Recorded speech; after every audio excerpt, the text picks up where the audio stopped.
In Beloved, Toni Morrison deals with the theme of surviving the unsurvivable. In the beginning, Setha dwells on the past and therefore is miserable and regretful, and she feels guilty. By the end of the book, she lets it all go and puts it behind her, and is therefore much happier for it. So basically, she accepts the fact that it happened and she cannot change it, and she just lives with it. She stays in the house because of the sentimental value it has to the incident, basically so she won't forget. Howard and Bugler survived the incident, and the way they returned to a normal life was by running away and basically starting fresh. Denver didn't live a normal life until the end, when she let it go as well. In general, there are many different ways people survive the unsurvivable, and many different methods they use. There are many times where sometimes you can't survive the unsurvivable, or at least you can't return to normal.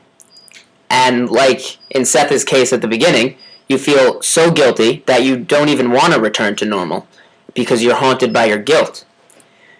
Sometimes time is the only thing that heals, and time is the only thing that makes a situation normal again. Sometimes you just have to accept the fact that it happened, like Setha did towards the end of the novel, and just face the fact that what happened, and it can't be changed no matter what you do, or how bad you feel about it, or how much you dwell on it. Nothing will change, so you just have to accept it and move on, and try to live as normal as a life as possible, which is what Setha did towards the end. Some people get over it and justify it, or survive it by just justifying it, and which is kind of what Setha was doing in the beginning. She justified it, and they convince themselves and try to convince the people around them that they are not in the wrong, and what they did, it was justifiable. And some people even go so far as to deny it ever happened. My name is Mr. Kosu, and my birthday, this Japanese paper, the next year, January 22nd. It means I was there, exactly 4 months old in the magazine. Now all over Japan, 250,000 survivors have this certificate. When it was radiation, if it was so strong, we usually have a weaker immunity to any kind of disease. So I was very weak and absent from school almost 1 month every year. My mother developed cancer.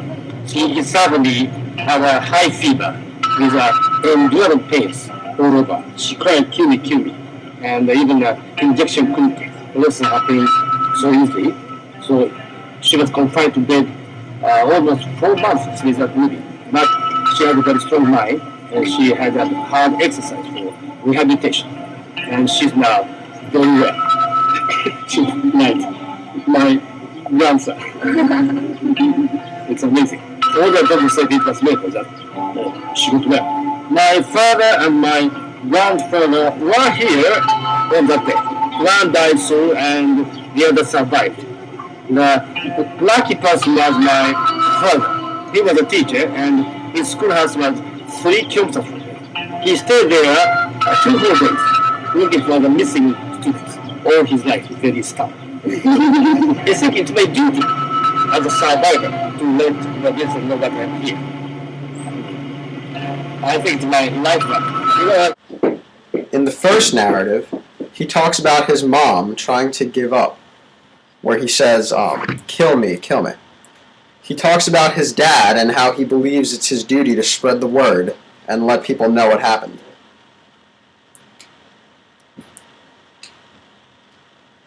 What I'm trying to do is to convey to the younger generations and people that will listen that what we did with those things was something that, honest to God, it had to be done, because today history will show you that the Polish, the Russians, and the Japanese were talking about dividing up the world. That the Russians would take the Western Hemisphere, the Japanese take the Eastern. But again, that stopped them because we had so much bloodshed in World War II that when this came along and I was told that I was going to drop the bomb. I mean, you're going to do it. I thought, man, you picked the right guy, because I wanted to do it. And while I'm at it, I put that thing together from nothing. I put it together and dropped the first bomb in less than 1 year with a real trained outfit. But that showed the world the power and destruction that can be wrought by those types of weapons.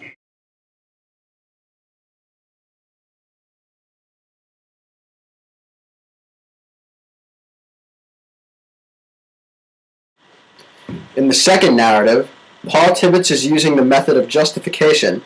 He is justifying his actions when he says it had to be done and that he wanted to do it. He also justifies it by saying the demonstration of the nuke is the reason no one had used it since.